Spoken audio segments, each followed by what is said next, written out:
நண்பர்கள் அனைவருக்கும் அன்பார்ந்த வணக்கம். இன்றைய பதிவில் தர்பார் சினை மாடு ஒன்று விற்பனைக்கு வந்திருக்குது. 2ஆம் ஈத்து மாடு அப்படின்னு தான் சொல்லியிருக்காங்க. மாடு நல்ல பெருவெட்டான மாடு தான். கம்மி பட்ஜெட்டில் விற்பனைக்கு வந்திருக்குது. ஒரு நடுத்தர ஃபேமிலி வாங்கி பயனடையலாங்க. இது இல்லாமல் கட்டுத்துறையில் ஒரு 5 மாடுகள் விற்பனைக்கு வந்திருக்கு. ஜெர்சி ஆகட்டும், ஹச்சப் ஆகட்டும், எல்லாமே நல்ல கரவத்திறன் வாய்ந்த பொருள். ரொம்ப ரொம்ப கம்மி பட்ஜெட்டில் எல்லா மாடுகளும் விற்பனைக்கு வந்திருக்குது. இந்த மாடுகள் பூராமே எந்த ஊர்லேருந்து விற்பனைக்கு வந்திருக்குது, ஒவ்வொரு மாட்டோட கரவத்திறன், விலை நிலவரம் எல்லாமே பார்க்கலாம். அதுக்கு முன்னாடி நம்ம சேனலை சப்ஸ்கிரைப் பண்ணிட்டு இந்த வீடியோவை ஸ்கிப் பண்ணாமல் பாருங்கள். இப்போ பார்த்துக்கிட்டு இருந்த மாடு தர்பார் சினை மாடுன்னு சொல்லியிருக்காங்க. 2ஆம் ஈத்து மாடு தான். 9 மாதம் சினையாக இருக்கக்கூடிய மாடு. இன்னும் கண்ணினா ஒரு 10 நாட்கள் பக்கம் பிடிக்குங்க. ஒரு 10லேருந்து ஒரு 12 லிட்டரு கறவை சொல்லி கொடுக்கலாம். சுழித்தப்பு கிடையாது, மடி கூச்சம் கிடையாது. ஹச்சப் மாடுகளும் இருக்குது. கருப்பு விலையில் இருக்குது, ஜெர்சியில் இருக்குது. எல்லாமே ரொம்ப ரொம்ப கம்மி பட்ஜெட்டில் விற்பனைக்கு வந்திருக்க மாடுகள். 12-13 லிட்டரு 5 லிட்டரு கறவையில் மாடுகள் பூராமே ஸ்டாக் இருக்குது.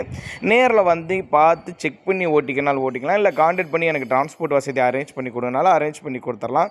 எங்கே இருந்துப்பா விற்பனைக்கு வந்திருக்குதுன்னு கேட்டிங்கன்னா, நரிக்குடி, விருதுநகர் மாவட்டம் நரிக்குடி என்ற பகுதியிலேருந்து விற்பனைக்கு வந்திருக்குது.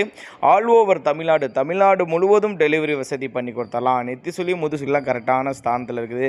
நல்லவே ஒரு மேய்ச்சர் முறையில் வளர்க்கப்பட்ட மாடுகள் அப்படின்னு தான் சொல்லியிருக்காங்க. நான் கொடுக்கக்கூடிய தகவல் உங்களுக்கு போதுமானதாலனா கூட தாராளமாக அவரோட காண்டாக்ட் நம்பர் டிஸ்பிளே கொடுத்துருக்கேன், தொடர்பு கொள்ளுங்கள்.